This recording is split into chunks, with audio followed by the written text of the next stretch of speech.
Halo teman-teman, semuanya kita dari kelompok 4 SMP Regina Paci Surakarta. Sebelum itu, mari kita perkenalan terlebih dahulu.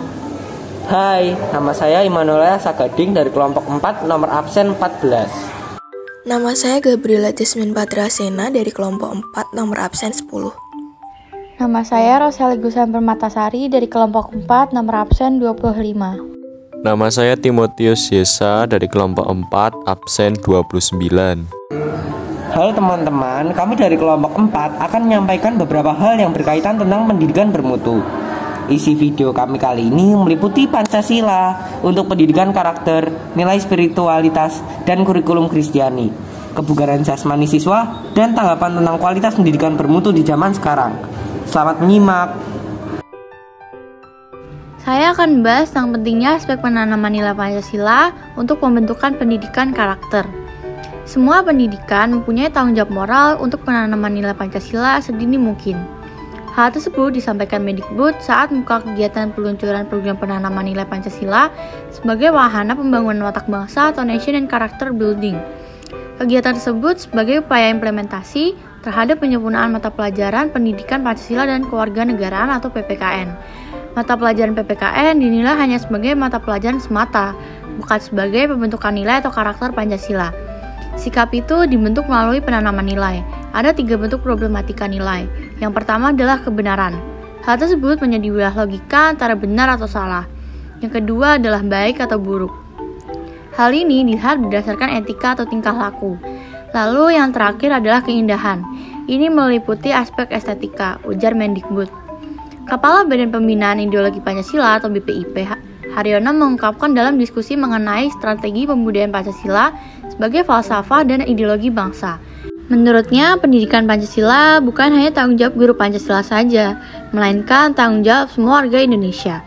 Pancasila merupakan pendidikan berkualitas untuk semua bangsa Indonesia. Pancasila adalah ideologi masa depan, harapan bangsa.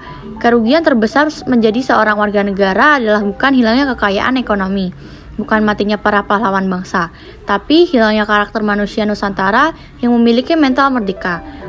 Kegiatan tersebut diharapkan dapat membawa dampak positif terhadap penguatan karakter melalui nilai Pancasila dan menyadarkan masyarakat pentingnya menanamkan nilai Pancasila dalam kehidupan sehari-hari. Nah, pasti kita bingung dong gimana sih caranya kita sebagai generasi muda mempunyai karakter Pancasila di zaman sekarang ini. Setelah ini aku akan menampilkan satu video yang kira-kira bisa menjawab pertanyaan kita dan memperluas pengetahuan kita tentang pendidikan karakter Pancasila. Bahwa dengan begitu besarnya jumlah kelompok usia milenial, sekitar 129 juta orang, tentu perhatian untuk pembumian nilai-nilai Pancasila sebagai karakter bangsa ini harus juga memperhitungkan mereka. Karena itu cara-cara yang digunakan tentu sangat beragam gitu ya Mbak ya. Menggunakan cara-cara yang akrab dengan cara mereka berinteraksi, antara lain melalui kanal-kanal media sosial ya, menggunakan kekuatan internet atau Internet of Things gitu ya. Dan kemudian juga dengan cara-cara yang juga populer. Misalnya menggunakan metode-metode pembelajaran yang sesuai dengan gaya mereka, sesuai dengan rentang umur mereka juga ya. Kemudian juga menggunakan bahasa-bahasa yang cair, yang gaul, tapi sebetulnya itu mengandung nilai-nilai Pancasila. Kurikulum yang baik juga membantu anak-anak untuk bisa berpikir sendiri yang dilandasi oleh prinsip Kristiani. Kurikulum yang baik juga harus dapat memotivasi seorang anak untuk menyukai proses belajar, to know how to learn and to love learning. Karenanya, kurikulum yang benar tidak hanya memberikan mereka dasar belajar yang baik, tetapi juga memberikan dasar prinsip yang kuat dalam membaca, menulis, matematika, dan iman Katolik. Dari dasar yang kuat inilah, pelajaran berikutnya akan terus disusun di atasnya. Pelajaran-pelajaran lain seperti ilmu pengetahuan sosial, ilmu pengetahuan alam, musik, seni rupa, dan lain-lain bertolak dari 4 pelajaran tersebut.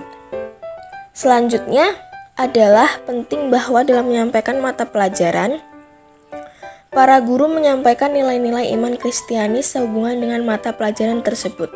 Misalnya, dalam mempelajari ilmu pengetahuan alam, anak-anak dibimbing untuk melihat Tuhan sebagai Sang Pencipta alam semesta dengan segala keindahan dan keagungannya. Dalam mempelajari ilmu sosial, anak-anak diberi pengertian bahwa Tuhan menginginkan kita untuk bekerja sama antara bangsa yang satu dan bangsa yang lain. sehingga terjadi kedamaian dan kemakmuran di segala penjuru dunia. Maka, secara garis besar dalam penyampaian kurikulum, ada 3 prinsip yang perlu ditekankan, yaitu mengajarkan anak-anak akan kebenaran, kebaikan, dan keindahan. Nilai spiritualitas yang bisa kita dapat yaitu bisa mengajarkan kita menjadi pelajar yang memiliki integritas dan sikap spiritual yang bersyukur dan selalu berharap kepada Tuhan. Nah, aku bakal ngasih contoh nih, kurikulum pendidikan di Pakistan. Mengembangkan silabus tentang studi agama Kristen untuk ditambahkan ke kurikulum nasional baru pemerintah. Program baru ini akan menawarkan program studi alternatif bagi mahasiswa Kristen daripada mempelajari studi atau etika Islam. Di Pakistan, studi Islam sudah biasa dan terus menjadi mata pelajaran wajib di sekolah. Namun, mahasiswa non-muslim ditawari alternatif untuk mempelajari etnis. Pentingnya kebugaran jasmani bagi siswa dan latihannya secara mandiri di rumah. Situasi pandemi yang mengharuskan banyak aktivitas di rumah, contohnya beribadah, bekerja, dan belajar dari rumah.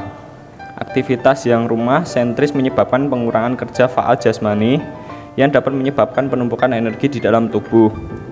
Karena pergerakan tubuh yang kurang tetapi konsumsi makanan tetap bahkan mungkin bertambah, sisi lain pengurangan aktivitas itu menjadikan seakan-akan istirahat menjadi berlebih dibanding dengan aktivitas saat normal seperti biasanya. Kebugaran jasmani dapat diartikan sebagai kemampuan seseorang untuk melakukan aktivitas olahraga tanpa mengalami kelelahan yang berarti dan masih memiliki cadangan tenaga untuk melakukan aktivitas olahraga. Kebugaran jasmani bermanfaat untuk membentuk kekuatan dan daya tahan otot tubuh. Dengan memiliki kekuatan, kita bisa melakukan aktivitas sehari-hari dengan maksimal, meningkatkan fleksibilitas, bahkan dapat mendukung pembentukan kepribadian seseorang untuk tidak emosional, berani, atau jiwa petarung, memiliki kepercayaan diri, sportif, dan sanggup untuk bekerja sama atau team building. Pada masa perkembangan seorang anak, kebugaran jasmani juga akan merangsang pertumbuhan tubuh, mencegah obesitas atau kegemukan, mengurangi stres, dan menambah kebahagiaan. Untuk itu, perlunya penajaman pemahaman akan arti pentingnya kebugaran jasmani bagi tubuh. Walaupun dalam masa pembatasan kegiatan sosial di luar menjadi kegiatan yang berpusat di rumah, dengan kebugaran jasmani yang terjaga, aktivitas menjalankan tugas sehari-hari dapat diselesaikan dengan baik, bahkan dimungkinkan memperoleh puncak keberhasilan atau prestasi di samping terjaganya kesehatan tubuh dan kualitas hidup menjadi meningkat. Hai, saya Noelle. Di sini saya akan menjelaskan di bagian mata pelajaran Bahasa Indonesia.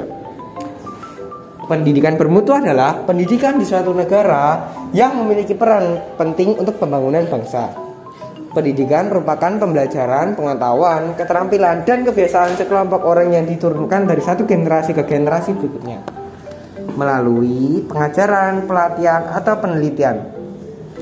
Menurut Undang-Undang Nomor 20 Tahun 2003 Pasal 2, bahwa pendidikan nasional berfungsi mengembangkan kemampuan dan membentuk watak serta peradaban bangsa yang bermartabat dalam rangka mencerdaskan kehidupan bangsa, bertujuan untuk berkembangnya potensi peserta didik agar menjadi manusia yang beriman dan bertakwa kepada Tuhan Yang Maha Esa, berakhlak mulia, sehat, berilmu cakap, kreatif, mandiri, dan jadi warga negara yang demokratis dan bertanggung jawab.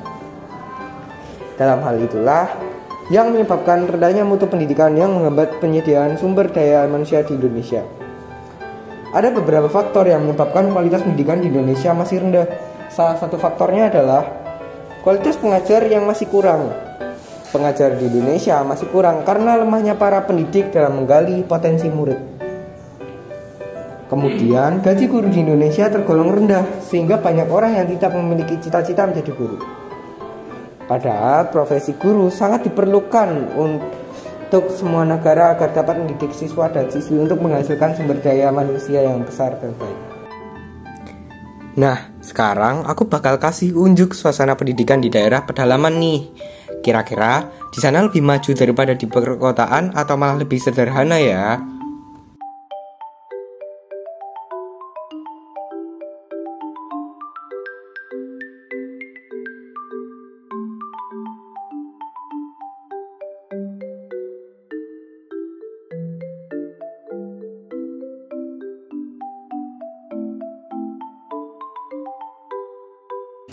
Kualitas pendidikan di Indonesia sekarang ini telah dibuat sedemikian rupa untuk menjadi baik.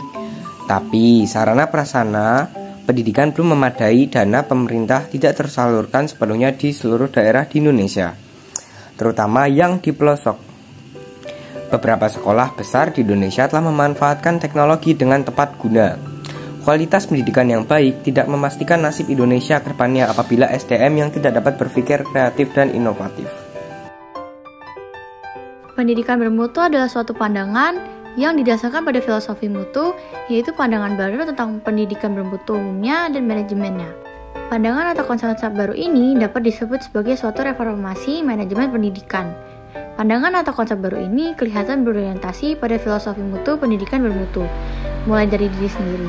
Karena pendidikan adalah jasa, dalam arti pelayanan. Sebagai pelayanan jasa, pekerjaan ini mulai dari hati, otak, dan performance keprofesian.